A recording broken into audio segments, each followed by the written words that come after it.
Welcome all to episode 172 of the Xbox Expansion Pass, recorded on Saturday, April 8th, 2023. I am your host, Luke Lohr, the Insipid Ghost, joined by my co-host, the intrepid Captain Logun.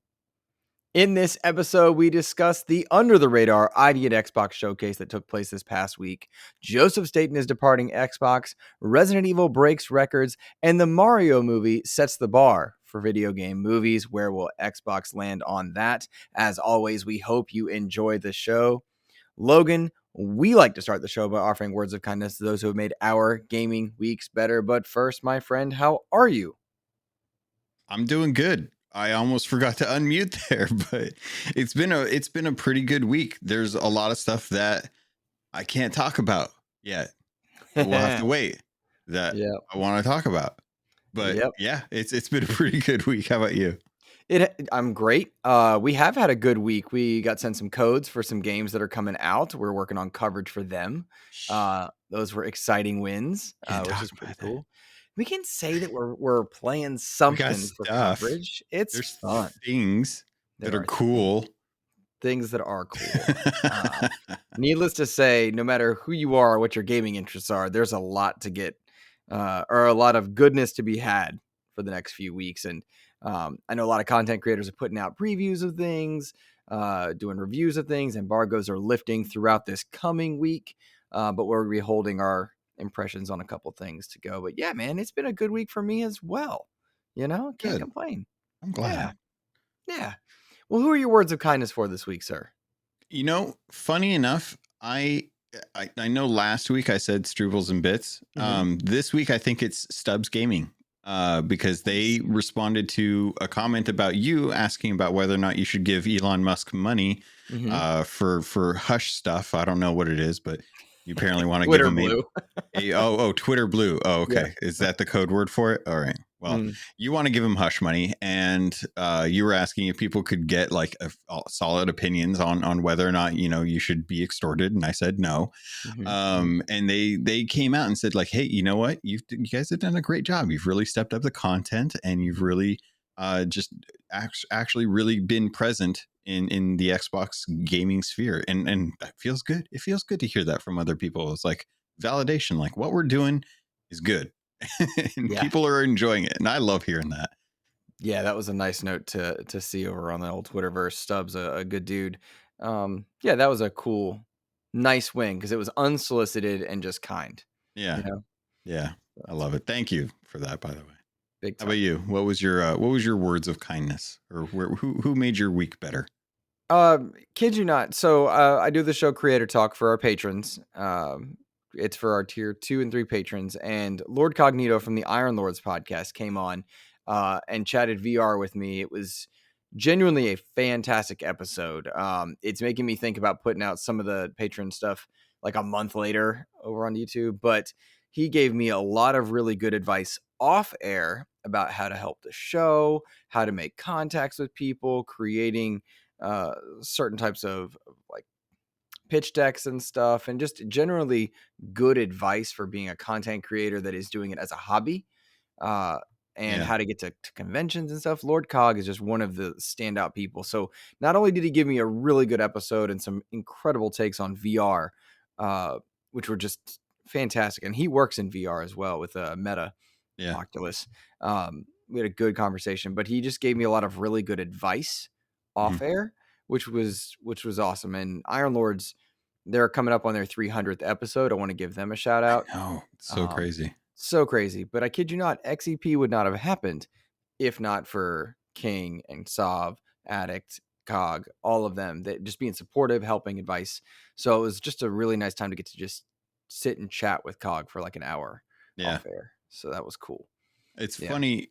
You bringing up Cog made me think of other luminaries in the industry, and I feel like it would be a miss if I didn't thank Khalif out there for the advice on jerk cod, which sounds weird, but I looked into it. We took a turn. I know he did. Yeah, Red Beast listens to this with his kids, Logan. No, so what I didn't realize this, and this is why I asked this. He posted a photo on Twitter about his he was going to be baking some jerk cod, and I was like, jerk cod, because I eat a lot of cod. Not too much Fish, lately, but everybody. Fish, not Call of Duty. that's sorry, that's probably a better way. You did not clarify that. But yeah, sorry, no. But yeah, now it sounds like griefing on Call of Duty, doesn't it? Yeah. Okay, no. So yeah, so jerk is a type of spice from the Caribbean, and cod is obviously the fish, but he actually gave some good advice in trying out, and I wanted to thank him because it actually brightened my week. I was thinking about it, and I'm gonna go see if we can hunt down some jerk spices to put on like some cod or some salmon and stuff. And I was like, you know what? There's a lot of hate that he gets for his cooking and stuff like that. But to be honest, he's got some really strong ideas, and I like that. So there you go. All right. Okay. We weren't talking about Call of Duty. I'm sorry. You had me on the ropes for a moment. I was like, oh no. Oh boy. Oh boy. All right. Shout out to Cleef Adams, Spawn on Me. Good stuff there as well. And shout out to the Iron Lords. And in general, just thank you guys for being luminaries. Yeah. That's a good point. That's a good thing to do. Well, we had a good bit of news this week as well, as we got a new Patreon member. Want to give a shout out to Zach LeCoulter. I don't know if I pronounced your last name properly, Zach, so my apologies, but I really appreciate you taking the time and the money and the energy to support XEP over on Patreon. So thank you for that. Guys, you can always support XEP at patreon.com/Xbox Expansion Pass. I remembered it. But yeah, thank you guys for always supporting us, because it helps us get better tech, get games for coverage. If there is an Xbox Fan Fest or a convention that we can get to, travel to that. So thank you for that. And I hope you enjoy Creator Talk, because that's a fun show. Yeah, Logan, definitely. It's your week to read the names. All right. So I get the privilege of calling out the tier 2 and tier 3 names for all of our patrons. So thank you to, and this is the trouble, because now you said Zach's last name. I completely spaced out on, because I was so focused on the TRE at the end of his name. So I was like, is it Trey or is it LeCoultre? We don't know.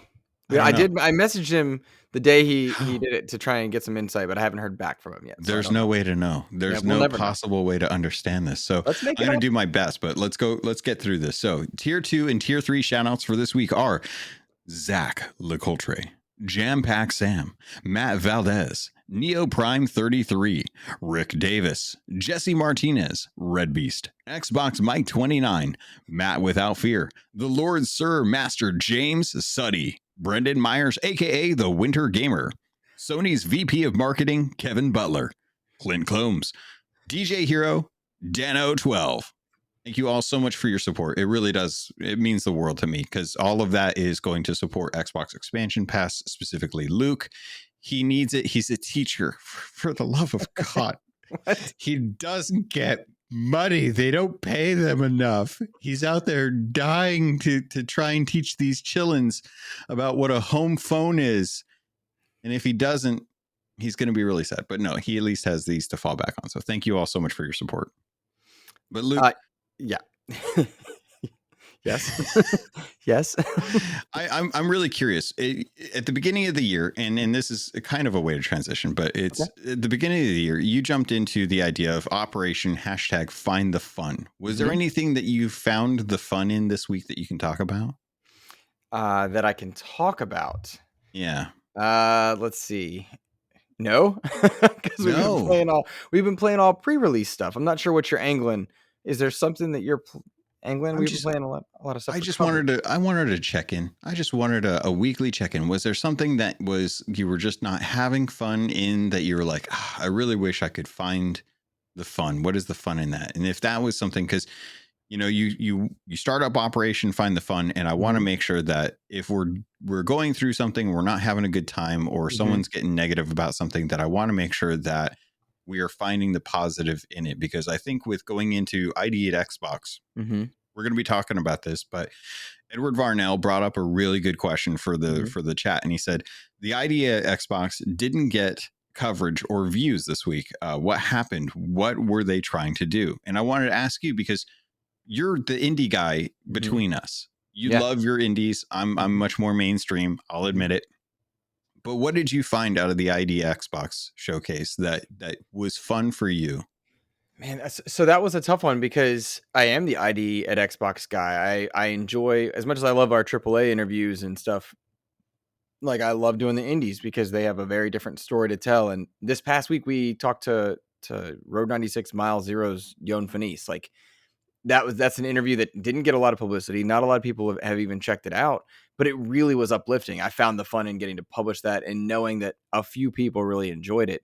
And then and by the way, Road 96 proper, Phil Spencer tweeted about that game when it first came out. That really bumped that game up. Game Pass supported Road 96. So for Mile Zero, I was expecting more eyes on it. It didn't. And so I was kind of bummed about that part because I am the find the fun guy. But I really enjoyed that game, not expecting to. I haven't finished it yet. Um, and then to see this ID at Xbox showcase, at first I was really uplifted, like, yes, we're doing another showcase. And then very confused because, to Edward's point, this is a very under promoted event. I do not understand ID at Xbox in some ways because they do a fantastic job at bringing developers in. They have the ID at Xbox acceleration program they announced, I think, 2 weeks ago at GDC, Yeah. which I loved. Sarah Bond talked about that. They do a lot of things for developers, but on the consumer side, not a lot of consumers or gamers know what ID at Xbox is, what it stands for, independent developers at Xbox. They don't know like what the purpose of ID at Xbox is.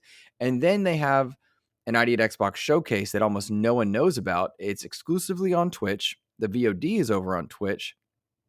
I was confused because this is an opportunity for Xbox to do something like an indie direct that Nintendo does very well. Like, hey, it's a Nintendo Direct, it's Yeah. focused on indies, let's rock. Hey, it's a state of play, we're focused on smaller titles, let's rock. Um, Xbox could have done the same thing, but they didn't. It's just a Twitch thing. And if you go onto YouTube and you type in ID at Xbox Showcase, the most prominent results are things from several months to 2 years ago, not the thing. You can't get the VOD. Like the VOD is strictly Now, to YouTube. can I call out real quick because I did do this. Okay. I searched ID at Xbox on Twitter or on YouTube.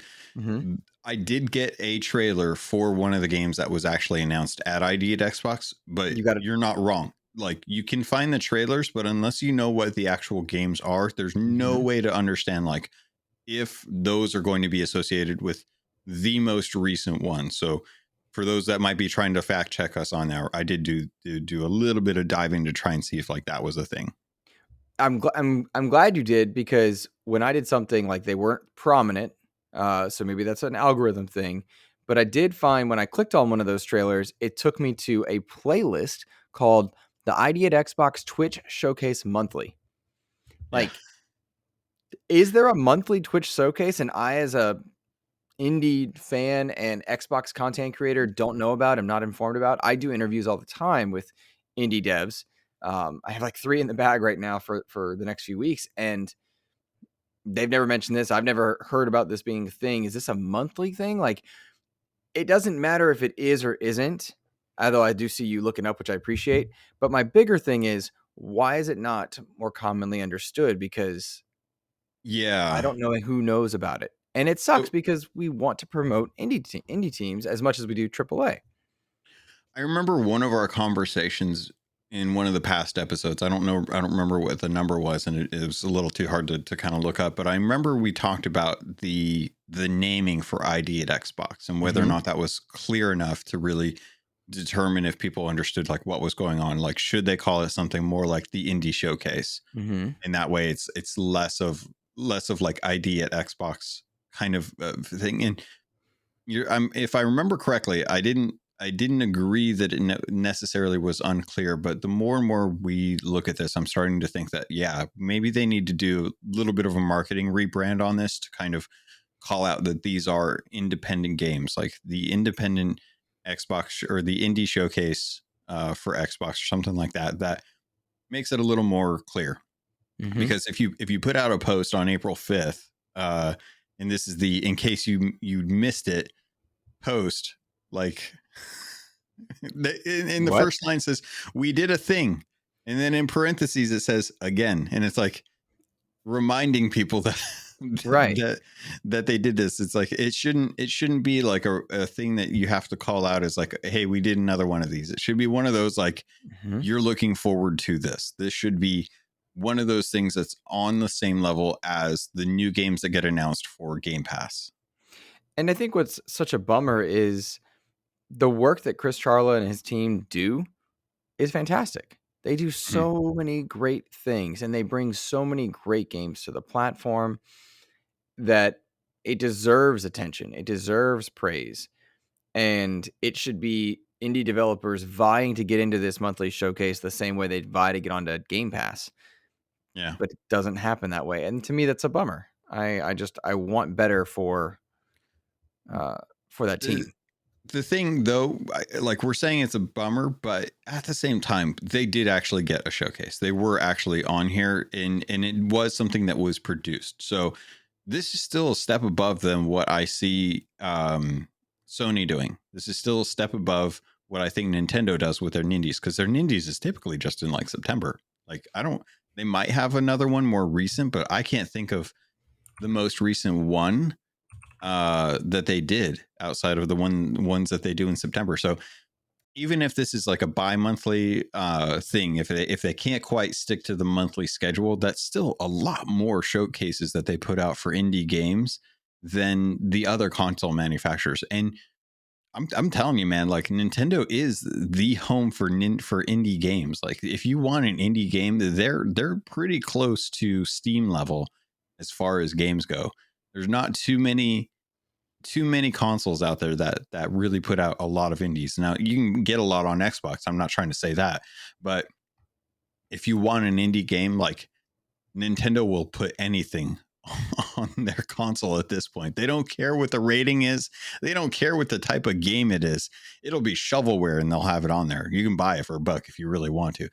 Xbox is catering a lot more to gamers who want quality content with these indie showcases, and I think that stands out a lot more in my mind. But they most definitely need to try and figure out like how to brand these a little bit better, because I don't know that Twitch is the right place for them, and I don't know that they are getting the attention they deserve. But that remains to be seen, because I don't know how good these games are either. I'm looking up or trying to look up how many people have watched the showcase, and it says Oh, ID over Xbox. on Twitch. And I Gotcha. think I can't tell if it's for the overall channel or not, but like 229,000 roughly, That's which pretty is good. pretty good, right? So like, Yeah, am I eating my words here? Because to me, it would be better if it was curated on I don't know, curated on YouTube. YouTube or whatnot. Yeah. It So should be co-streamed.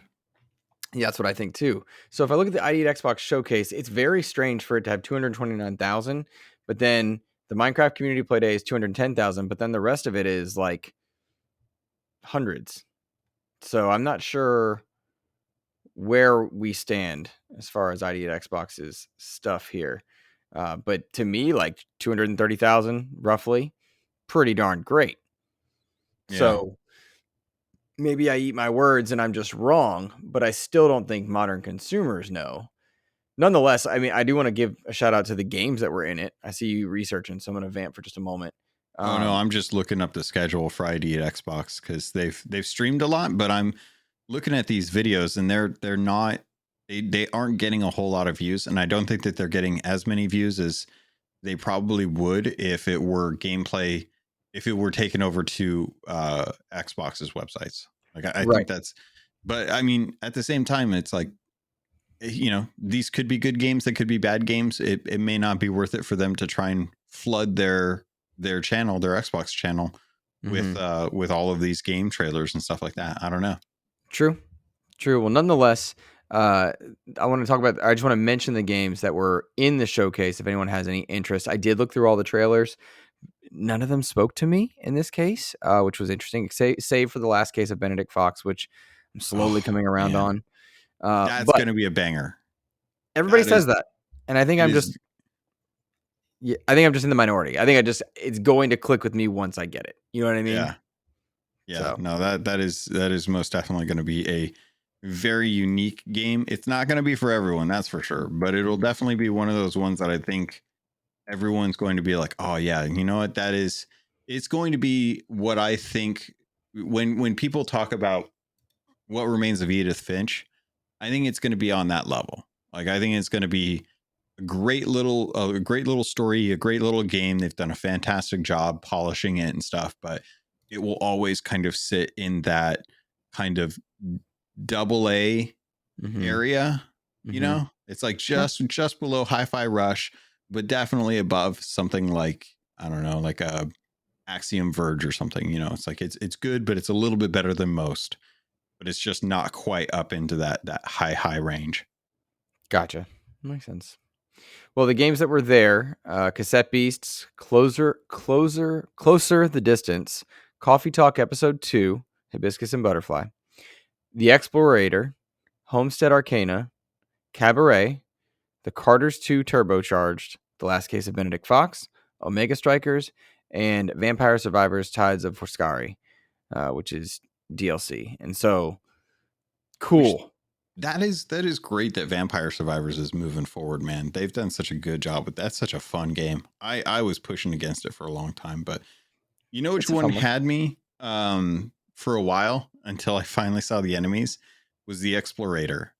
Like Yeah. looking at the trailer for that and like looking at the worlds, I was like, oh dang, Hmm. this could be really good. There were a couple games that were kind of like this that I was like, oh this could be a really fun game. This could be really good. And then I saw like the 2D animated enemies, and I was like, Not for you. this is not nearly as it's funny, but it's not what I was thinking it was going to be. And I was like, oh, that kind of disappoints me. This Yeah. falls into the Nickelodeon category for me, I think it's just a matter of target audience because probably. all of these games look like they are quality for their genre. I have no interest in playing Coffee Talk or some of the more like text-based games. Yeah, Um, but I know there's a big market for them and people really enjoy them. And so we talk about finding fun, like rock on, enjoy yourselves.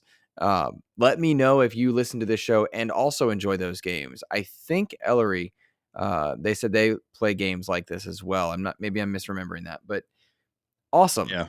I just don't know that they're for me or for like the podcasting audience traditionally, if that makes sense. But nonetheless, I'm glad there was a showcase. Maybe I'm just wrong about the spotlight because we do see 229,000 people. I just feel like nobody knew about it, at least nobody in the content It's creation space and such. well, I think it's like it's one of those things that's like I'm constantly pushing for IGN to have more coverage of Sea of Thieves. The numbers don't really maybe show like what Sea of Thieves is really worth to them, but I know it's worth. So it's like a chicken and the egg problem, right? Like maybe because people don't talk about the ID at Xbox stuff nearly as much, that it doesn't start to draw attention to a lot of the stuff. Like there's games as a service that have updates coming out all the time that people don't always talk about. Like No Man's Sky just had a huge update for them as well too. Disney Dreamlight Valley just got another huge update as well too. But I don't hear people talk about those on the regular basis because they're already launched games. So maybe ID at Xbox is one of those situations where it's like because it's indie games, it's not mainstream enough to warrant the time versus like us kind of having like our own special indie podcast that talks about nothing but indies kind of thing. Right. That makes a good point as well. And I wonder if like 6-1 Indie is not the place for that. They did a good showcase not too long ago. Yeah. Um, so you know. All right. Let's move in real quick. I want to talk. I'm going to jump down a little bit on our notes. Joseph Staten's leaving Microsoft. This is via an article from Rebecca Valentine at IGN. She was first to report that Joseph Staten, head of creative on Halo Infinite, cinematic director for the first 3 Halo games, is leaving Microsoft. Microsoft said, quote, "We're grateful for Joseph's contributions to the Halo franchise and Xbox as a whole. We wish him all the best in his new adventure." And then Staten also made a comment himself saying, quote, "Hey folks, I am indeed leaving Microsoft. I'll have more info to share soon, but for now, I'd just like to thank all of my Xbox colleagues for their understanding and support as I embark on this new adventure."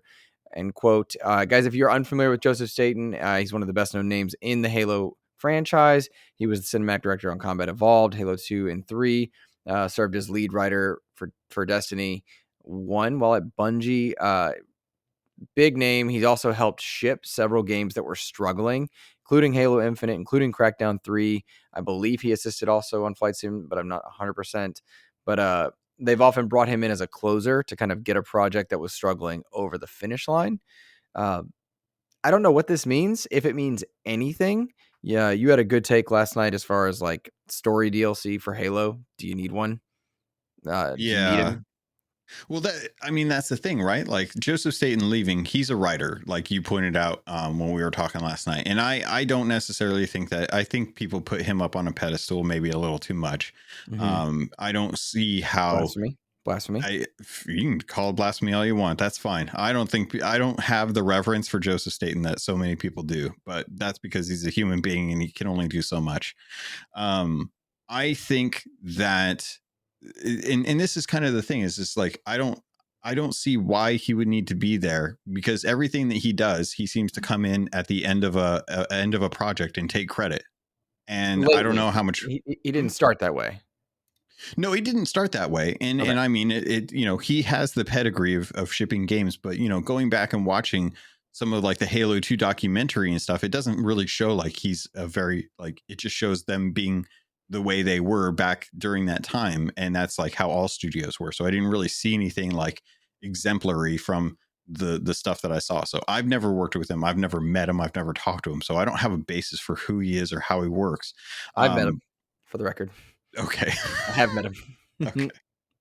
So to me, him coming in at the end of a project to quote unquote close it, really just shows to me that that is a person who knows how to tell people to cut things and get something done, and to stop like meandering on projects and stuff. Like that's what that says to me. And any director could probably do that. Any director knows how to cut their film so that they can get it below a certain watch time, right?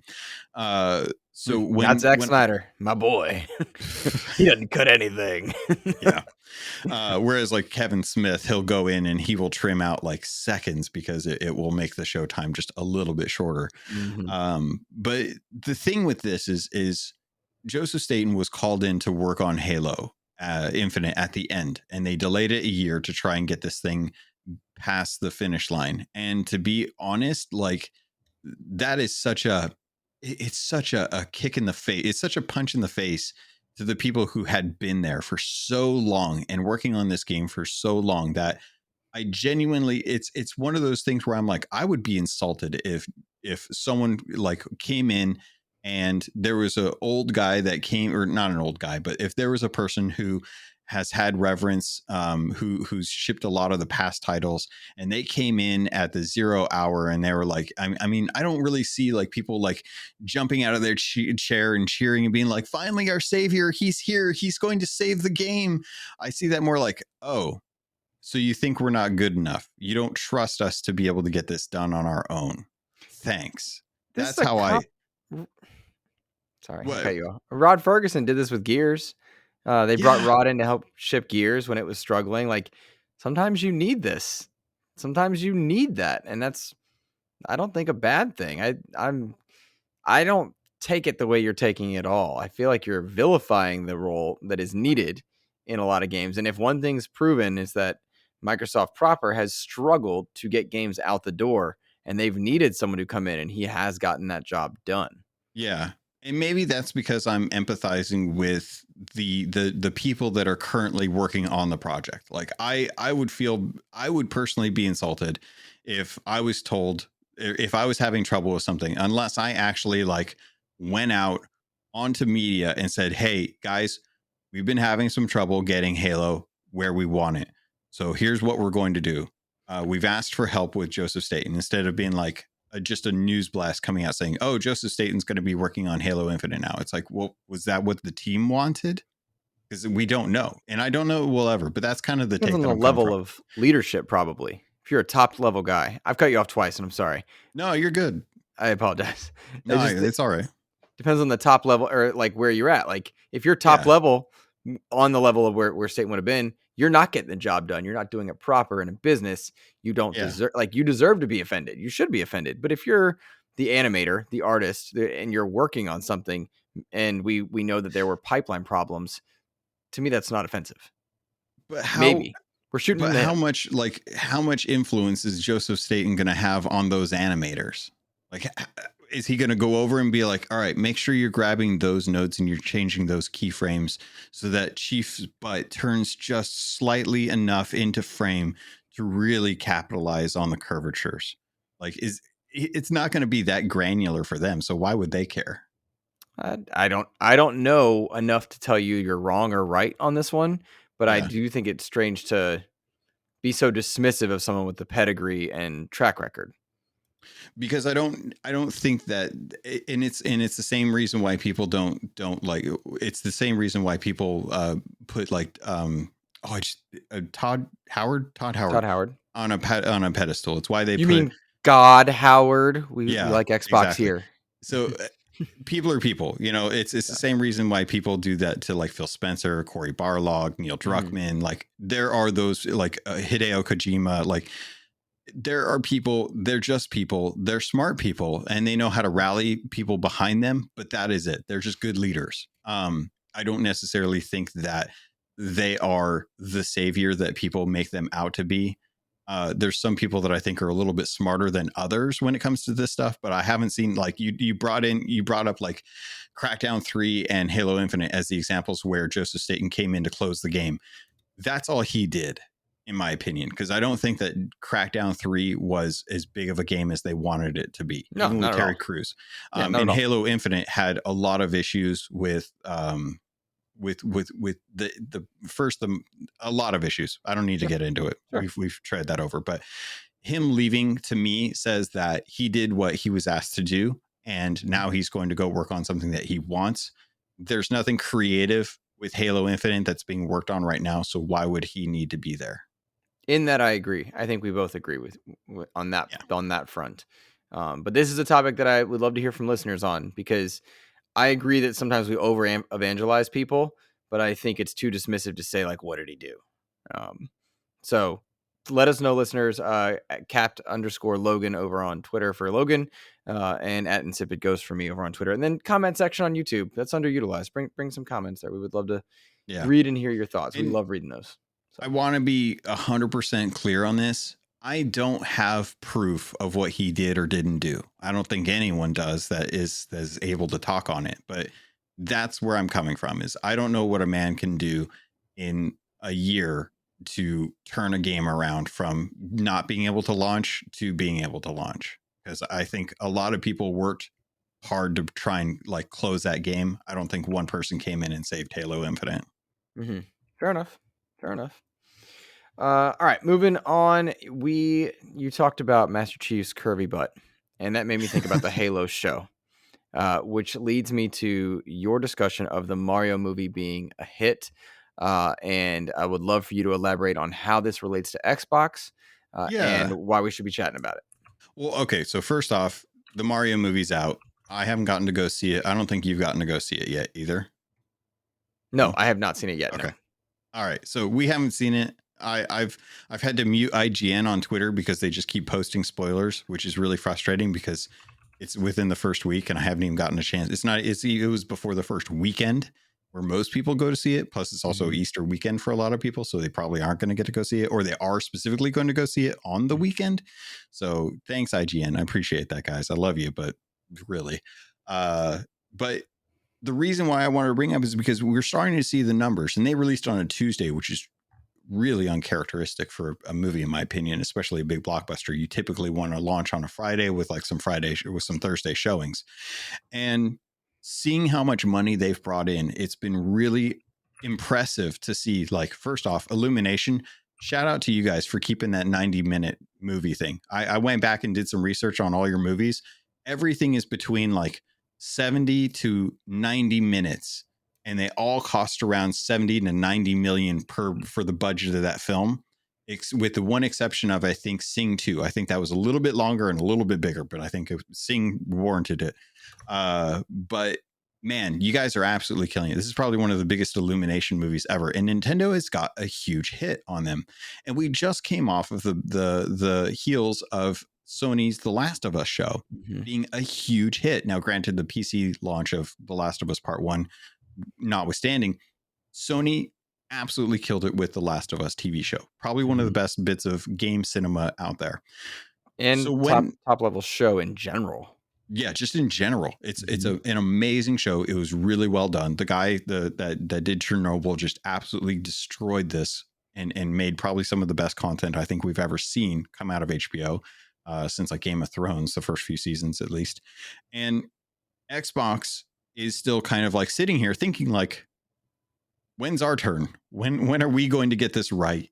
And that's kind of what I wanted to bring up is like what IP does Xbox need to use to get their hit in secondary media to games, like with TV shows or with movies? I think Sea of Thieves is ripe for the plucking at this point. I think that it would behoove Xbox to find a studio like the ones that did Arcane and take Sea of Thieves and really run with it, really let them have some fun with that, work with Mike Chapman and the people that are working on it to actually, Chris Alcock to be able to write that story for a TV show and let them run with it. The way, like, I don't know if you ever saw the movie on Netflix, but there was a movie called Sea Beast. It was pretty recent. It came out last July.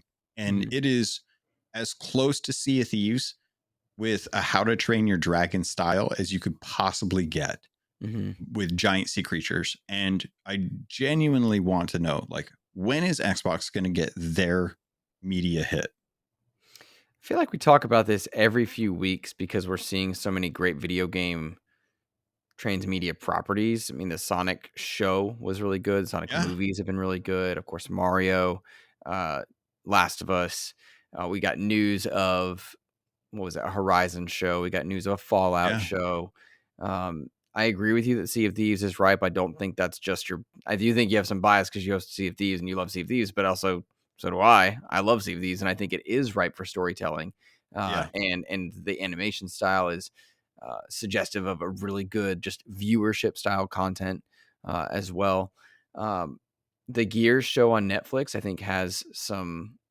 Gears has always been a property that I think would translate really well. You could do a horror style movie or film. You could do a animated, like hyper violent, like cyber Alien with Gears. That would be amazing. You could do a lot of things with the Gears universe, similar to how they did Edge Runners, where it's animated and whatnot. But I think the biggest thing, like you have Grounded. Grounded is going to be a moneymaker, right? Grounded would be a great TV show. Yeah, we talked about that on Xbox Wrap Up actually when we did the IP and why the IP is valuable. I think that's because it so broadly appeals to children. So I don't think it's a matter of which IP will it be. I think there's several that are there. Fallout looks like it's a good candidate. I think it's a matter of they've just missed the mark and they've done a bad job with what they've done, which is Halo. And I don't feel like they've done another one. They just did a bad job with Halo. That show is bad. I'm the fun guy, and I found some fun in it, but not enough. And dude, the armor, and sorry to cut you off there, but the armor really, really well done. Absolutely killed it with the set pieces. Pablo Schreiber, genuinely a great actor. Like, he was a highlight there. He had bad writing, right? Yeah. But like, he wasn't bad. He was bad writing. The woman that plays Halsey, good actor, bad writing. And so there's a lot in there that was like mismatched budget and such. So I just think that the show is bad, and Xbox has plenty of opportunity. They just haven't been able to seize on. I think there's a lot of organizational problems with Microsoft that is next up for them to fix. They fixed a lot of things in the last 10 years, a lot of things. From bad hardware to bad policies to bad back compat to having better hardware to bringing in content for their subscription services. They've really done a lot of turning around, but in the realm of film and shows, no, and that shouldn't be their priority at the moment. They didn't touch VR. Looks like they're not going to touch mobile gaming, which is our next topic. Smart, you know what I mean? Like, focus on what you need to focus on. But if you're going to focus, don't put out a bad TV show next to some that are setting standards. Because prior to Last of Us, Yeah. there were still great examples of games to film. Do you think Joseph Staten would people be excited if they found out that the next Halo series was going to be more truthful to the source material and that Joseph Staten was actually writing on it? 100%. However, for context, they've already written season 2, and it was it was a whole different team. Team 1 was fired.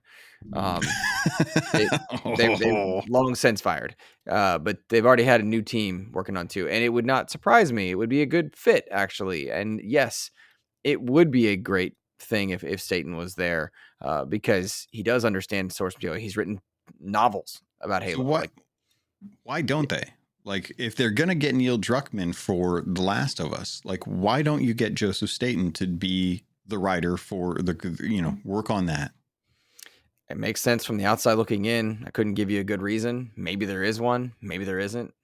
From the outside looking in, it's abhorrent how badly the Halo writers tried to depart because they wanted to do something new and fresh, but no, and that's the problem with The Witcher as well. Like Witcher angered and frustrated a lot of its actors, not just Henry Cavill, but also I forget her name, the woman that plays oh my gosh, not Triss.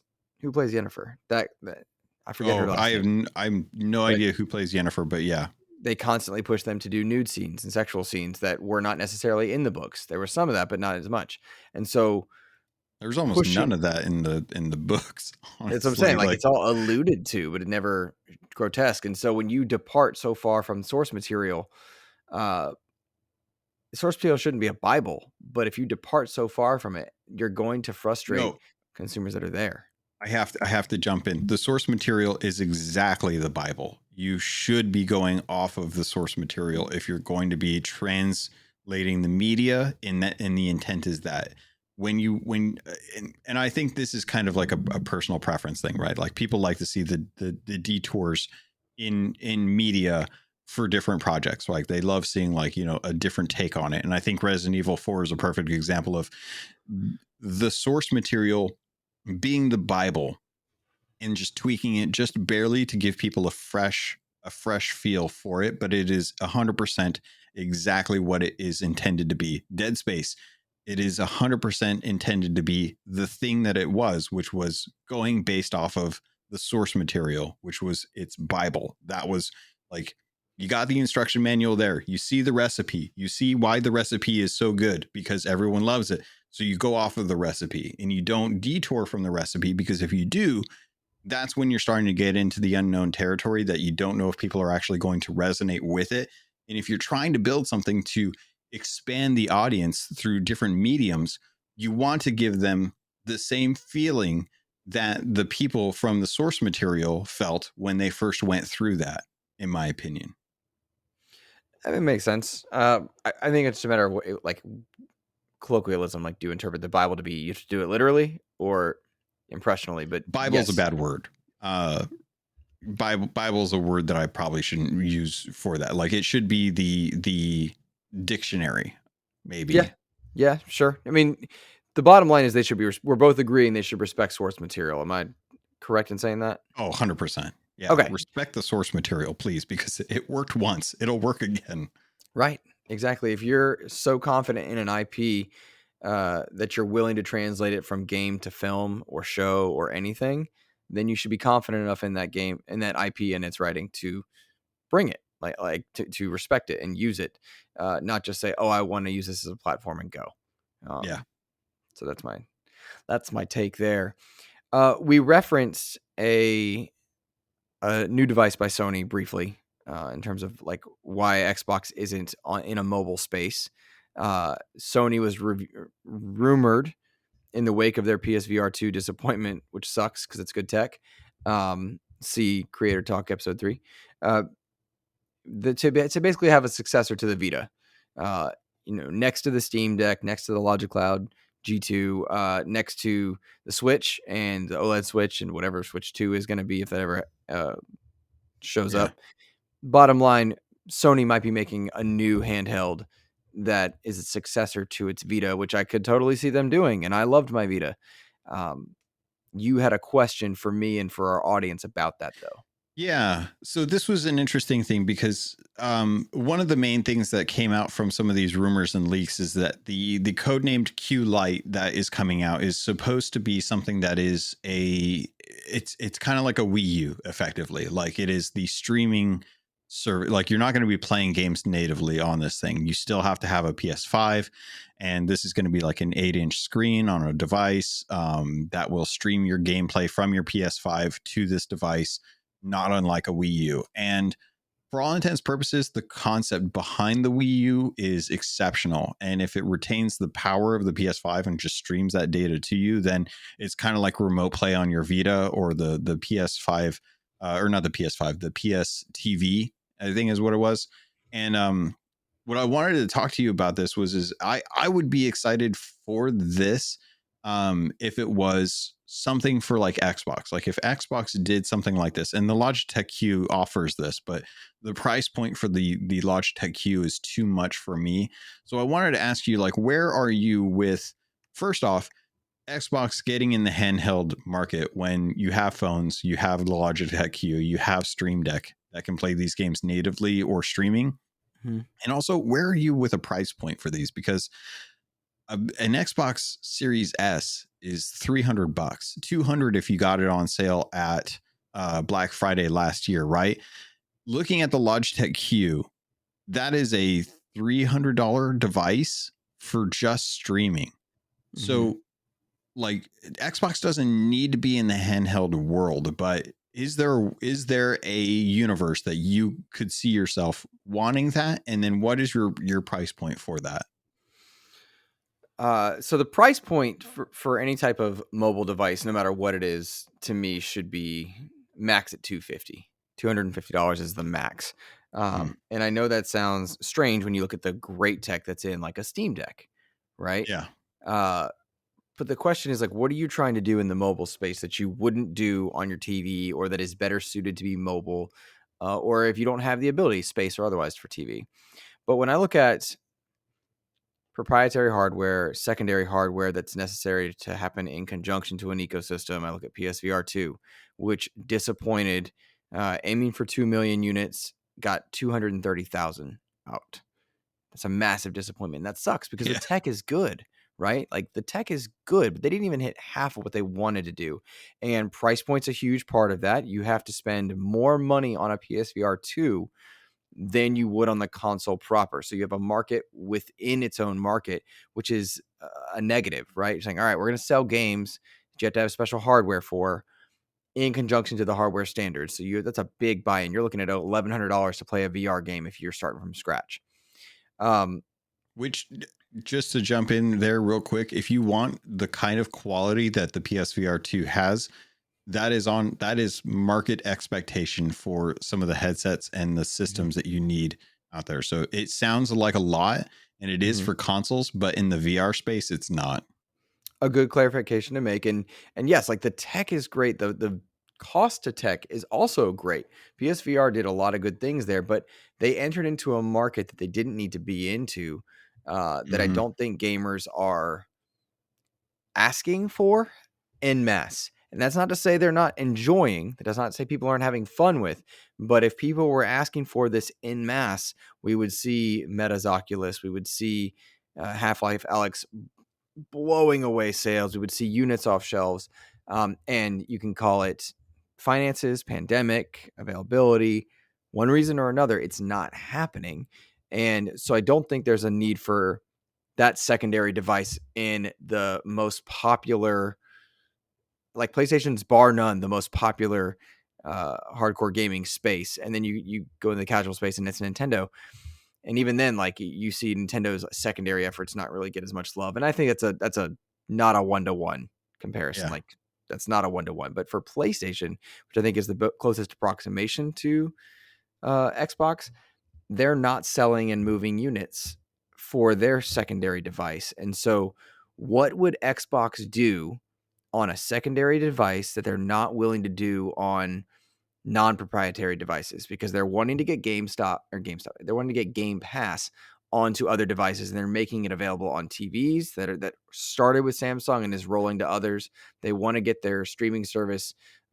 It's not natively onto Steam Deck, but a lot of their games are Steam Deck verified because they put out games day and date onto PC, and many of them, most of them get to Steam and they are Deck verified. A lot of the Game Pass stuff plays really well on G2. And then you look at kind of what they've done with Backbone and Razer Kishi, and like there's a Razer Kishi with an Xbox button on it. Xbox's goal is not to create hardware. Xbox's goal is to get you into their ecosystem. And so creating a proprietary device would de-incentivize these hardware makers from partnering and wanting to feature Game Pass, when really what they just want is to put stuff on there. And we've already seen examples of why they shouldn't go into the hardware market. So that's my counterpoint. So I see where you're coming from. I think what Xbox does, and to be clear, to kind of touch on a couple things. First off, I think PlayStation VR2 is a loss leader for some PlayStation. I think they're trying to drive that market by offering good quality first party IP for hardware that is very accessibility dependent. You have to be able to have vision. You have to be able to not worry about motion sickness, and you have to be able to have most functionality of your body. So first off, you have to be very accessibly enabled to be able to even access PSVR 2, which is, I think, an inherent issue with VR in general. But they are willing to be a loss leader on that. They're willing to lose money knowing that that is a market that they have to grow and nurture if that market is to survive. That's why I think them making a handheld is kind of the like scoop up the cash, because they know people aren't going to buy or have access to buy multiple PS5s. So selling a smaller handheld is kind of their way of scooping up the smaller market of people who may have a PS5 but don't always get to access it on their main TV that they get to do it. They could kind of have it through the smaller device, or if they happen to be abroad and with good internet, they can remote play in and have a dedicated device like that. I think what Xbox does, and you see this, and I'm trying to look up the name of the company that makes that screen for the Series S. Do you remember what that company's name is? I don't, but I know the device you're talking about, and it looks cool. Upspec. Upspec is the company that makes that portable screen that you attach to the back of a Series S, which is fantastic because the Series S is a really small device already, and it powers off of your Xbox. You just need the one cable, and you fold up your Xbox Series S, and you've got a full console with a screen portably. And that to me screams what the Switch was before we had the Switch, because we've had screens for PlayStations, we've had screens for GameCubes, we've had screens that attach portably to consoles for a very long time, dating well back into the 90s. So it's clear that people want to have a native experience. And I think that what Xbox could do is have a native experience with something like a Steam Deck that is their version of a handheld. Now, I think they've got a really good relationship with Steam, which is why they don't, with Valve, which is why they don't necessarily need to do this. But it's clear, looking at the market, people want to take native gameplay experiences with them on the go through Xbox, and the Series S being something that only costs $300 and having a screen that is it's definitely not like inexpensive. The Upspec, I think, is like $200. I'm trying to find out right now, but yeah, it's $200 on sale typically, to be able to add on to that. And I think if you could get a $300 handheld device from Xbox, it is a native playing device that plays stuff the way that the Series S does, you could make like Xbox could really capitalize on that market. But why? Because the need's out there. Because people are buying upspec gaming screens, because people are buying Razer Kishis, because people are buying Logitech Gs, because they are buying Steam Decks, because they want that device. There's a reason why the Switch is so popular, and it's because that there is a market for that. Xbox is just not making the hardware for that, and they could, if they really wanted to, and gain all of the benefits of that kind of market. Like every up spec that is or X screen that is sold for an Xbox Series X is money that they are losing out on. I counter that and say every up spec that is sold is money people have spent to play their Xboxes.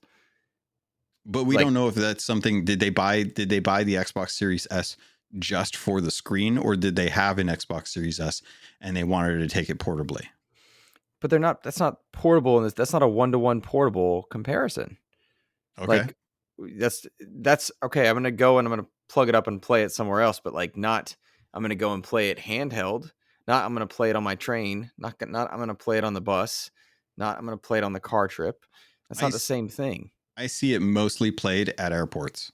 Most of the people I've ever seen playing it are sitting at, and I think even no, that was something else. No, he was playing on a laptop. But most of the time I've seen this is when people are playing it like at hotels or at on planes. Like there's one from March 16th or March 26th. Someone leaving to go to game or PAX East, and they're playing it on the airport on their tray with the Series S and the screen.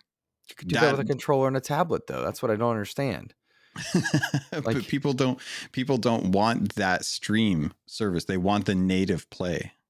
what games are people playing natively that wouldn't like, I just don't see the. Persona 5 is on here. Someone's playing Resident Evil 4. That one doesn't have one. Someone's got Halo Infinite up. Cog was playing one on March 22nd, Midnight Suns. He could have been playing that anywhere else on a Steam Deck probably. And he's got his Series S and his screen on there. I mean, I appreciate the example, but I don't think the need is there. That's fair. I disagree. I think that the need is there for a handheld. I think that Sony making a handheld that is not native is what's going to hurt their system. I think the fact that the Switch does play it natively is what everyone loves about the Switch. Because it is just like you pick it up out of the dock and you've got it right there. You put it in the dock and it's back. I think having a native gameplay experience on the Series S with the screen is what people really love about that. Let us know, guys. Let us know. This is the second one I think Logan and I are bumping heads on. So let us know in the comments because I'm curious. Like if I'm wrong, I want to know. I just don't know that there's a need for it, and Logan brings up good examples for why there would be. So I would yeah, love to hear from Cog why he went with a Series S to play Midnight Suns over using like a Steam Deck or something. sure. You know, Yeah, that's a good point. like why wouldn't he use a tablet with a controller? Yep. So listeners, tweet at Cog. Make sure you clip the show. Spotlight XEP when you do it. You know, it's really important that we get that. It's okay. Just throwing that out there. I'm gonna DM him today. I don't know what you're talking No, about. no, I want the publicity. No, it's cool. Let's see. Some smaller stuff here. There's a new Xbox wireless controller, a remix special edition that's made from partly reclaimed CDs, water jugs. Essentially, it's Old Xbox One controllers. yeah. Essentially, it's a recycled controller. Many of the parts are recycled units, which is fine. I would expect and hope that would happen anyway. This is a $85 remix controller coming out on April 18th for Earth Day. It's cool.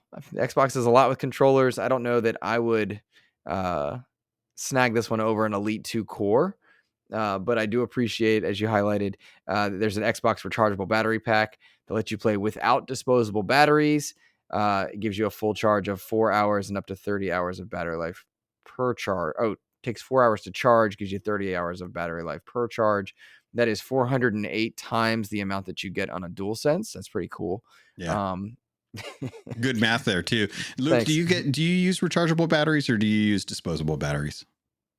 I'm on an Elite. I use Elites, so Okay. only So rechargeable. rechargeables. Mm-hmm. Gotcha. Yeah, The rechargeable, reason, which is good, but also it's lithium ions. So you have to recognize that's which a I problem saw too. that there's like a salt alternative that people are working on. There's like a new salt battery that is going to overtake lithium ion apparently. I didn't research it. I just heard it. It's a headline. Don't take it for anything. No, it's fact, everyone. Take it with a grain of salt.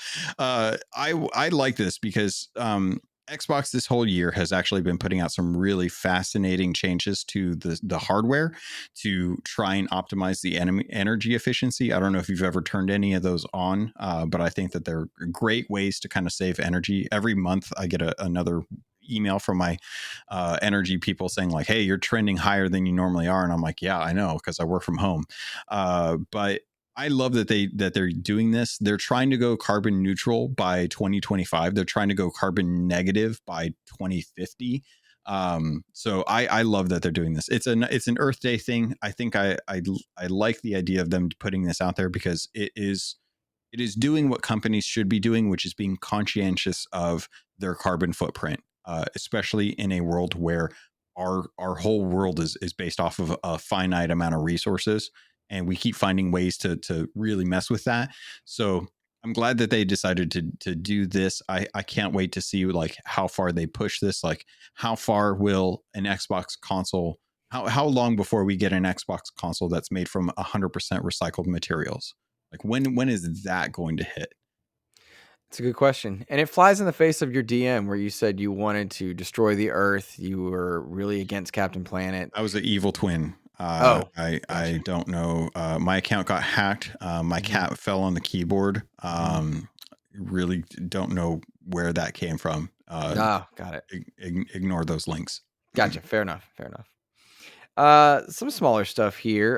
Resident Evil 4 has crossed 4 million units sold, which is amazing. Resident Evil 4 is a game that Oh my I god. absolutely love. It's let's see, it launched on March 23rd and it's April 8th, and it's already hit over 4 million. Fantastic. Let's see, this is up from 3 million, which was 2 days after launch, so an additional million. Mercenary mode, which is essentially its horde mode, came out on the 7th of April, so that's really cool. And if you guys missed our impressions on it, that's last week's episode. I loved Resident Evil 4. I think it's fantastic. And I finished it. I got a B, 16 hours and change. I got a B. Nice. Really enjoyed it. Really enjoyed it. I will go back and play it again once we get through everything that's coming out. Like let's see. Probably in July I'll have time, because we've got, what is it? Dead Island, Minecraft Legends, Ghostwire Tokyo, Jedi Star Wars. Survivor, Yeah. Redfall. I mean, it's just game. Tears of the Kingdom. I don't know that. Horizon DLC. Unfamiliar with both of those. Um, Tears of the Kingdom, I could not be less excited for. That's Get how out much of here. Nintendo has hurt me. Oh my god. I had 150 plus hours in Breath of the Wild. What did they Loved hurt it. you with? Why did they hurt you? What are they like? They're Bad business bad. bad business practices, Well, of bad at course. game preservation. Their hardware is severely out of date. They refuse to update it. They refuse to respect customers. They I spit mean, in I my face actually in can't night. refute that. They walk into my room when I'm not looking and they spit in my mouth.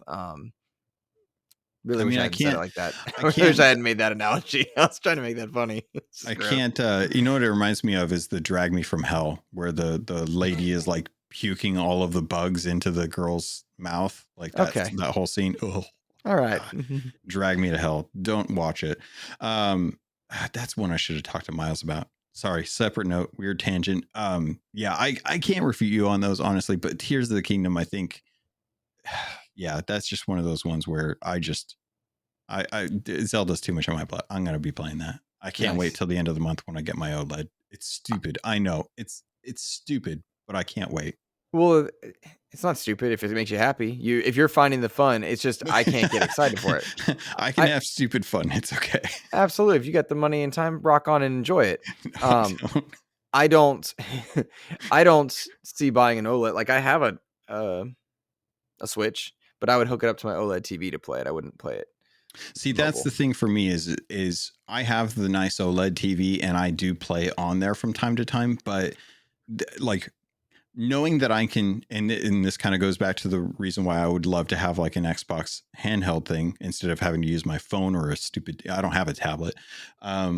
Is there's so many times where I like just chilling on the couch and my wife will be watching a YouTube thing on like, someone walking around a Disney park or something like that, or she'll be Mhm. watching one of her shows, and having the ability to just kind of like pop it up out of the dock and sit down and be on the couch and still be present and still be doing my own thing.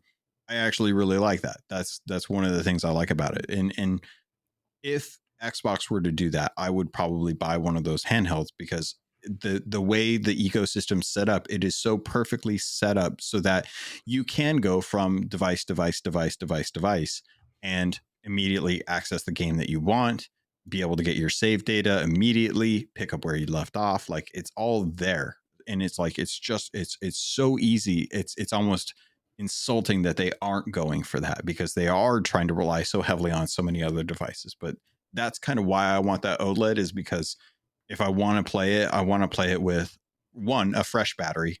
My battery's old. I'm going to be spending a lot of time on Tears of the Kingdom when it comes out. I'm going to burn through that battery.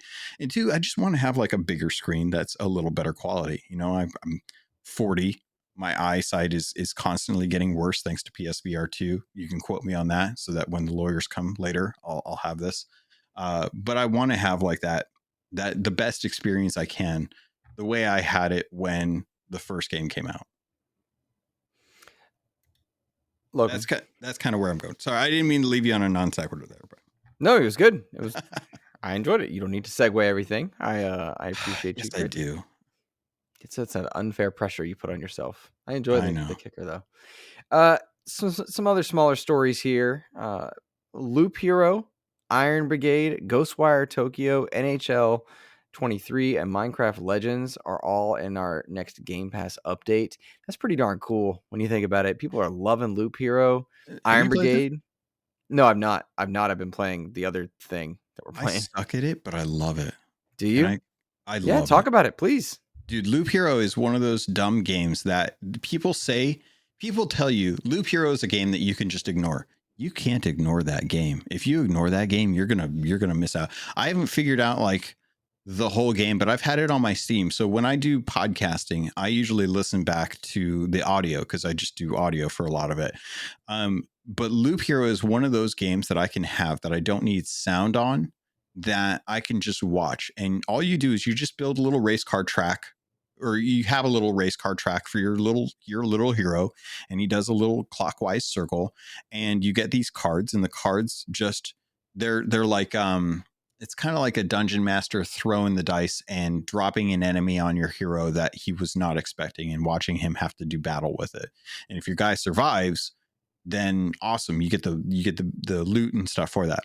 Mm-hmm. And there was a game that came out back in the 90s that's essentially Loop Hero, but with bars. You know, like, you remember the old bars that would fill up every time? We see it now whenever we like download a game, but every time you had to open up a program or something, or every time you had to do something back in the 90s, you would get this little progress bar. And that's what this game is. It is a progress bar that fills up, and all you're doing is watching the enemies come at your guy. You use different classes to determine like what your play style is. Like, I usually go warrior, and I usually go with a ton of vampirism for lifesteal, and a ton of like just crit to try and kill enemies as quickly as possible. And it's just one of those games that you can just sit there and chill with, and you can ignore it if you want. You're not going to optimize it, but you can literally just let it play in the background. And whenever you get to the point where you feel like you're going to die, you can tell your little guy, hey, don't do the next loop. Let's end it here. And then you're good until you start to kind of build up your stats and your gear, and you get the right loadout for taking on like the boss for that level. And then you move up to the next level and stuff. But that's a good one. I don't think people should sleep on that. And it's going to take a little bit of learning curve to get the gist of what's going on. But very in-depth game for how simplistic the loop is, kind of like how Vampire Survivors is. That's one to check out then, because I was not gonna. I didn't even plan to like look at it, so I'm glad to hear that you're liking it and that there is that draw to it. Because I saw it and I was like, man, it's a great way to start off a good month of Game Pass. You know. It is. It really is. And I'm looking forward to Ghostwire Tokyo too, because I think that's one that I've wanted to check out, but I wasn't going to get it on PlayStation, knowing that eventually it probably would make its way to Game Pass. So I'm glad to see that that's finally coming in. I never got into Iron Brigade either, and I don't know if you play hockey or not, but I don't play hockey. I'll watch hockey, but I won't play hockey. Well, for as far as Iron Brigade, great game on the 360. Glad that it's coming to Game Pass, because people should check it out. I think that's a Double Fine joint as well. Oh, really? Yeah, I think it's like an old school Double Fine one. Ghostwire Tokyo, I'm also really excited about that. That always looked like a game I would enjoy, but I wasn't gonna snag it on PlayStation just because I had other stuff to play. Yeah. And now that it's on Game Pass, like I don't know when I'll get time to play it ahead of Jedi and Redfall and stuff, but I'm very glad that it's here and I'm going to play it at some point. Yeah. Um, if I can finish one of these games for coverage and then uh, get into it, I will, because that looks like a Luke game for sure. This And is then it's a good one for people that aren't going to be able to buy anything this month. yeah, that's a good point. That's a great way to put it. Yeah, if you're financially strapped with your Game Pass, then you are crushing it with this month. And as far as NHL, like last month you got MLB, Oh the show yeah. 23. This month you're getting NHL 23. Like I'm really glad to see that sports games are getting love, and they always have on Game Pass. Not always, but like a lot recently. That's deserved, right? They did Madden for Yeah. the Super Bowl. NHL's there. FIFA shows up. Like that's cool. So and then Didn't Minecraft the Legends. So it's a good month. didn't PGA just recently come out too? Is that It on? I don't think it's on Game Pass, but it did Oh, just come okay. out this past week or so. I know Ains is playing that for review. So He's such an old man. It's great. he is. He is. There's an Xbox Spring Sale is going on now through the 20th of April. Always good stuff in there. I saw Dead Space was on sale. I think if you're interested in Forza Rally, that stuff's on sale. A lot of really good things. The problem with now with these sales is like I've picked up over the last few years everything I've wanted, so I'm kind of like caught up. There's nothing old that I haven't played that I want to own. There, there If is that stuff makes that's come out that this is kind of like the first time we're seeing it get deals on. So like if you're into Destiny and you've been holding off on Lightfall, that's on sale. Like same thing with what was it, the Diablo or no, not Diablo, Dead Space. uh Dead Space, Mhm.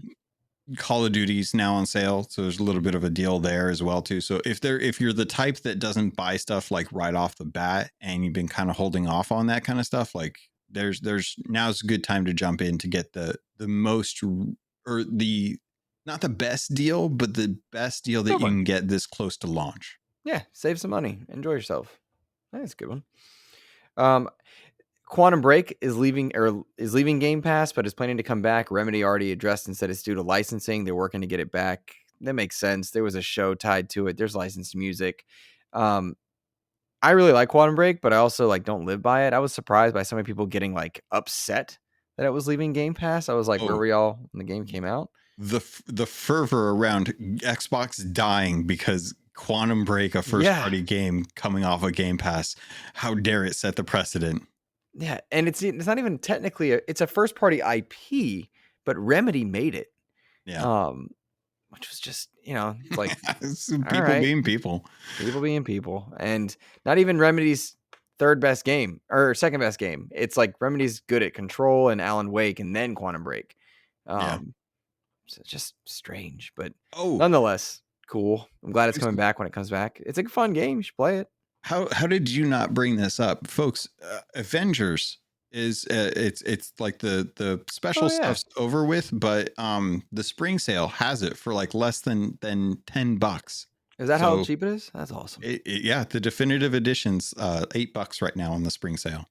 That is so worth it. They've got all the cosmetics are there for free now. You can play it. They're done. It's only in maintenance mode now through September, and then it's done. But there's a lot of fun to be had in that game. And if you like superheroes, play it. $8. You're not going wrong. It gets a bad rap, deservedly so, for a lot of the things it failed on, but it succeeded in a lot of things as well.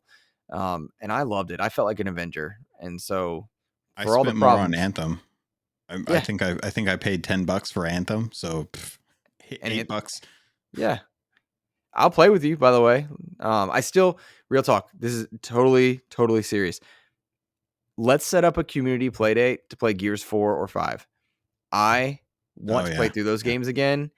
I would have a blast. If anyone in the Discord, if we want to set up, get Logan playing Gears 4, I'm so there. Gears is fun. I do need to play through those. Like, they're I've done one fun. through Judgment, but I haven't done 4 or 5 yet.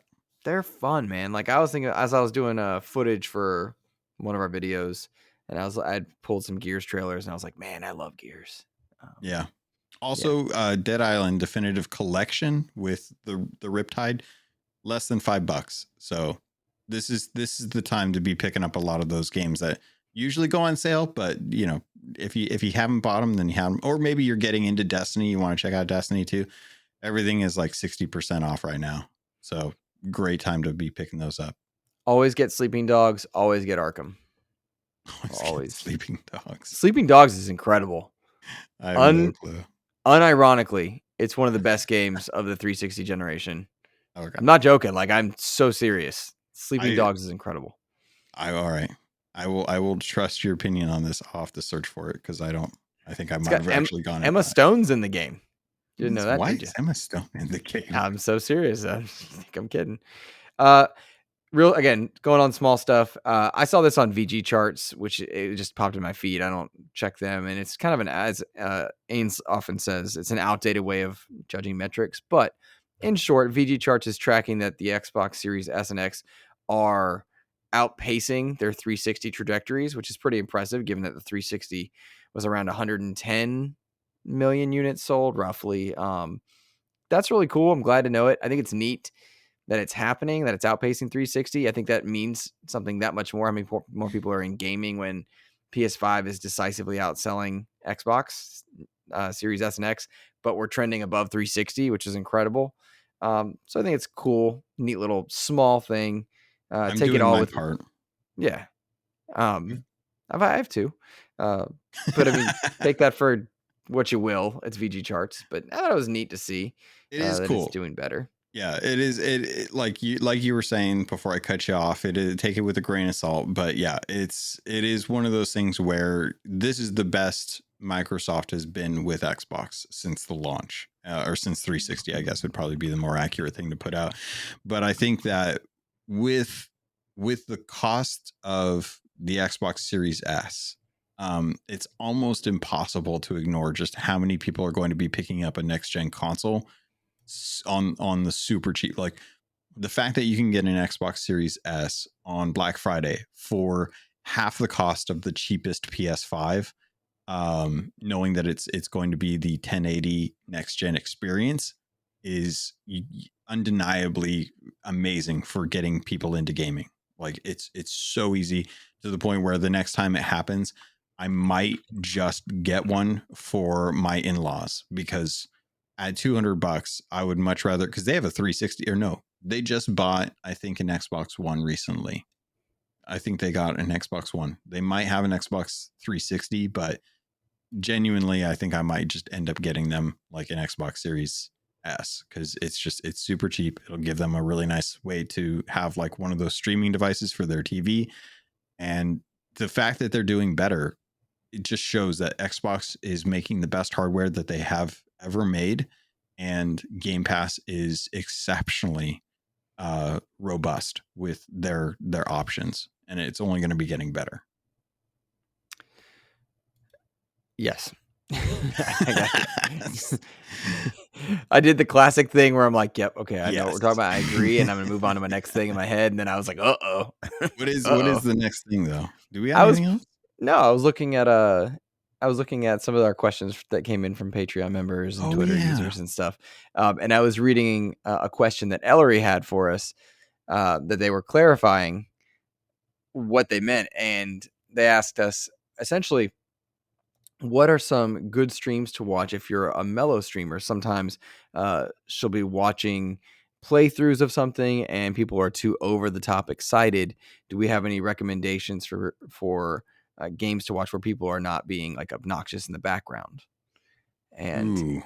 I like this question, but I don't have an answer for it. I know I often will go, if I want like to see footage, see how a game looks. There are like, if you just type in no commentary on YouTube for a game that you're interested in, there are playthroughs of a game where no one's talking. It's just you're watching them play. So just adding the words no commentary is something I've often done. Yeah. I think you can do chill or chill stream, I think is another tag. Mm-hmm. Because there's most definitely like a bunch of people that I watch that use the chill tag. Mm-hmm. That they're usually pretty low key. Like I know when I'm streaming, I usually am pretty low key when it comes to that, but I rarely stream.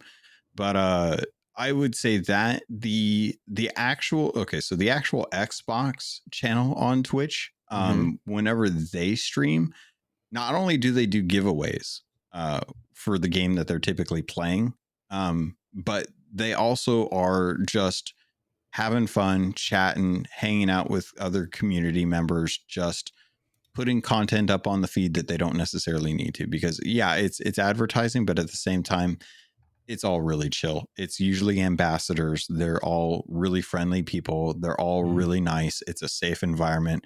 Outside of that, ASOT has it's a trance. It's like a 24/7 trance station that I love listening Hmm. to. I just put that up.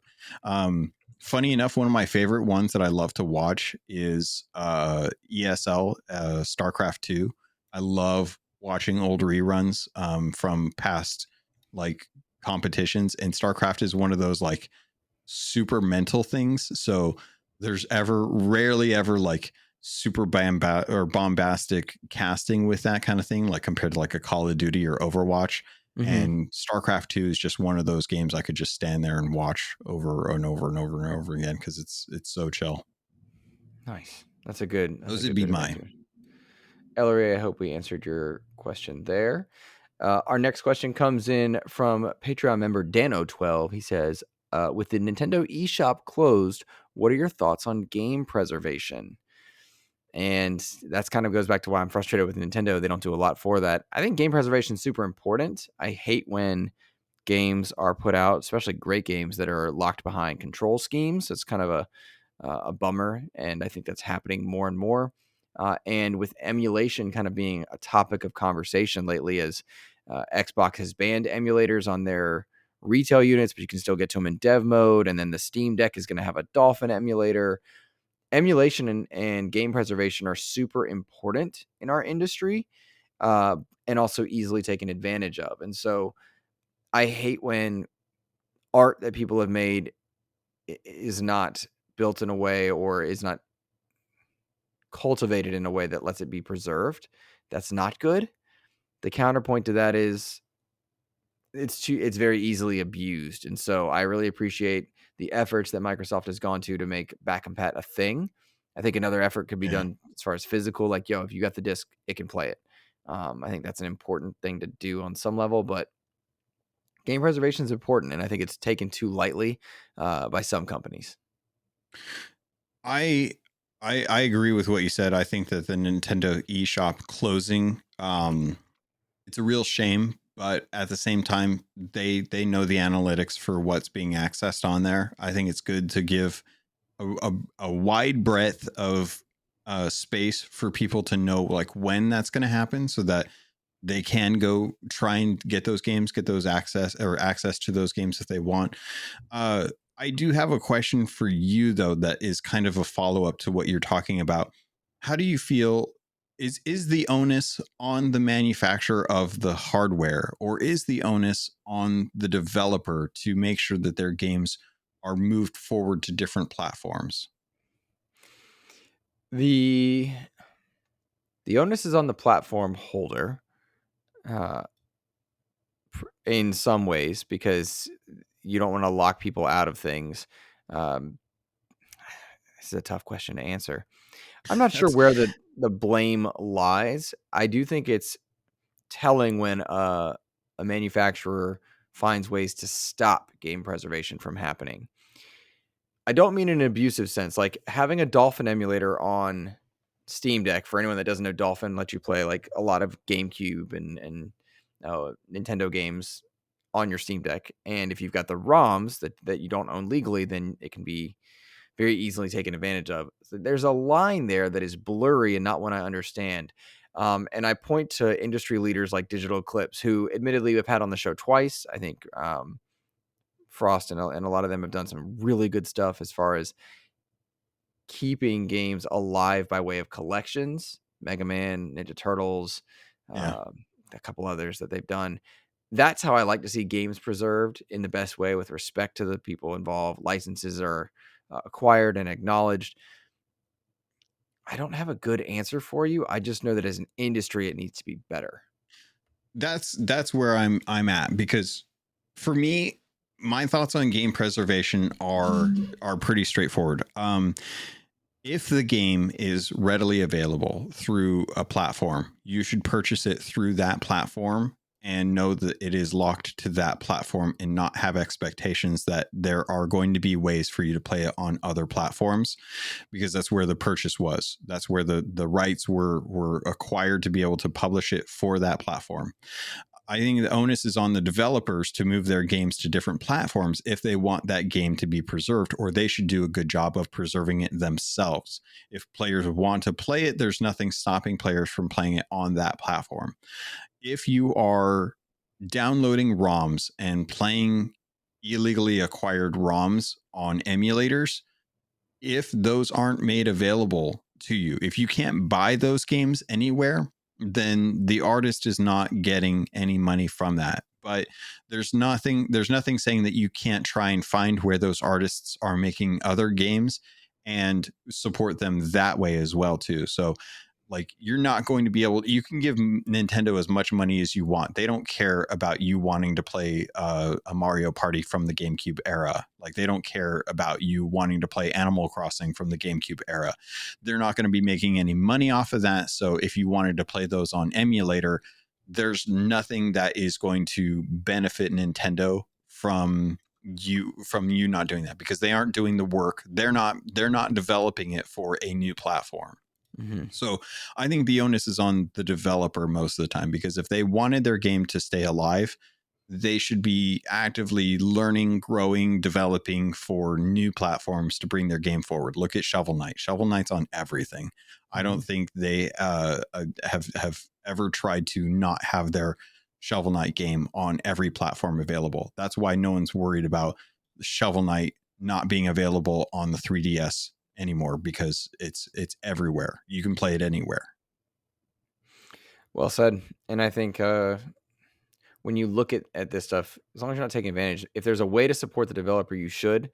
But if it's not available, I have no problem with emulation. Look, we all hey, we all played a little bit on Napster. We were on LimeWire once upon a time. Like, I don't think there's anyone that's not guilty of downloading something they didn't. Everyone's right click saved on a photo that they didn't own and put it as their wallpaper. I think that it's on us to support when we can. And I think it's on developers to make that an option for us. If not, then if you want that experience, then I don't see why you shouldn't be able to have an emulator run a ROM for something that no one's going to make money off of, or there's no way for anyone to make money off of it. Fair enough. Ooh, okay. This one comes from Rith God over on Twitter. He says, "My dearest insidious host and Captain Logun." Well, I feel attacked. How do you feel about the future of Xbox IP and other media? I think we've kind of touched on that. With Gears getting a game, movie, and anime, I'm excited, but the Halo series isn't that great. What would you like to see? I'd like to see Sea of Thieves series. I think we did answer Rith's question. I just should have referenced him earlier. Yeah. That's I should have grabbed that, seen it, put it into the Mario news and stuff, because we did cover that pretty well. But thank you for the question, Rith God. Yeah. This next question comes from Xbox Mike 29, patron of XEP. Shout out to you. It says, any plans for the XEP community to do a Discord play session of Dead Island 2, the game? And if you could choose a game to come back that you played from your childhood that isn't currently still going, what would it be? Oof. Okay, my answer is Rogue Squadron. But yeah, we could do a community play date of Dead Island 2. That'd be fun if people snag it. I would still want to do a Gears play date, but I want to do more play dates with our Discord anyway. I love doing that. If I could play a game that isn't available right now, it would probably be Wind Waker HD. I want that ported to the Switch. But yeah, I'm down for some Dead Island, because I'm probably going to pick up Dead Island 1 with the collection today. Mm-hmm. That's probably going to be my spring sale purchase. Mm-hmm. Sleeping Dogs isn't on there, by the way, so I don't know what you're talking about, but Emma Stone will have to wait for another day. Buy it anyway. It's good. It's so good. Buy it anyway, people. You heard it here first. It is that good. So I will probably be picking up the Dead Island game and seeing if I can drop into that. There's a lot to play though. But yeah, I'm down for community day. I still like you missed out on the last Ghostbusters play that we did last weekend. And that was fun, but I only got to do an hour of that because I had to go. So I was really bummed about that. But yeah, I'm down for that, as well as Minecraft Legends is one that's coming up that I think would be fun to do community play date. What was the other one? Oh, Gears 4. We should do that as well too. But yeah, I think a community day for a Dead Island game would be good. 100%. And in general, to our patrons, like if you want to do a community play day, tag us. Like if it's on Game Pass, that's an easy win. I've tried to do a few for Halo or for Fortnite. Doesn't sound like our people are super into those, which is fine. But yeah, Gears, Minecraft Legends is going to be a good choice. Cough. Dead Island is also a good choice. Cough. Yeah. And then we got Diablo 4 in the future. That'll be a good one. Yeah. So, Logan, I want to take a moment and shout out. We have some upcoming interviews, which I'm excited for people to see. Swordship is happening. That's coming up this next Wednesday. Nice. Sea of Stars. And I have Sea of Stars and Strayed Lights are kind of my next ones that I'm announcing that I'm doing. And I'll be soliciting questions from our listeners and Patreon members for Sea of Stars and Strayed Lights pretty soon. So that's kind of cool. Awesome. Yeah. That's exciting.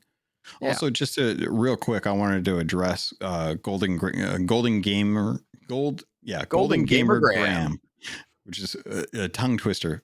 Their question as far as like the guts of the PS5 and the Xbox Series S, if you took out all the guts to see which one had more Easter eggs, Sony doesn't have humor. They don't understand jokes. So Easter eggs are lost on them.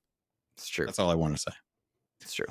And we know there's a lot in the Xbox for sure. Yeah. But they still care. They care, but they don't have the Konami code on the back of their controller. So who does? Are you even gamers? Stadia? Oh my God. Hello. Wow. Low bar. Yeah. Logan, what you got coming up for Keelhauled? Nothing much. I actually don't know what I'm going to be talking about this week because it's like we're in the lulls after the 5th anniversary, so I have no clue what to even discuss on this week's episode. But I'm sure there'll be something. Yeah, it was a really good episode.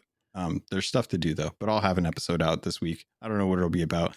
I got the whole weekend's like completely busy for me, so I got to figure out when I'm even going to be recording. But it will be out on Monday regardless. Nice. I need to join you on a Keelhauled sometime. You want to join this week? You want to save me the trouble of having to come up with a show notes? Maybe. I don't know. I'm doing a baseball game tomorrow with my wife. So tomorrow is out tomorrow is my wife's birthday, so I'm not doing anything except doting on her tomorrow. Smart man. All right, guys, you can find me on Twitter at InsipidGhost. Of course, you support XCP because you're listening already. But if you would be so kind as to drop a review over on whatever your platform of choice is, screenshot that review because we need to do a giveaway coming up soon. I'm thinking Jedi. I'm not sure. Do it. Do what must be done. Yeah, drop a review. Support us over on Patreon, patreon.com/Xbox Expansion Pass. Logan, where can they find you, my friend? They can find me on Twitter at CAPT_LOGUN or in the Discord. Also, Crackdown 3 is $7.50. Do not buy it. And that's all. That's what I got for this week. I love Crackdown 3. All right. That's it for us, guys. Take care.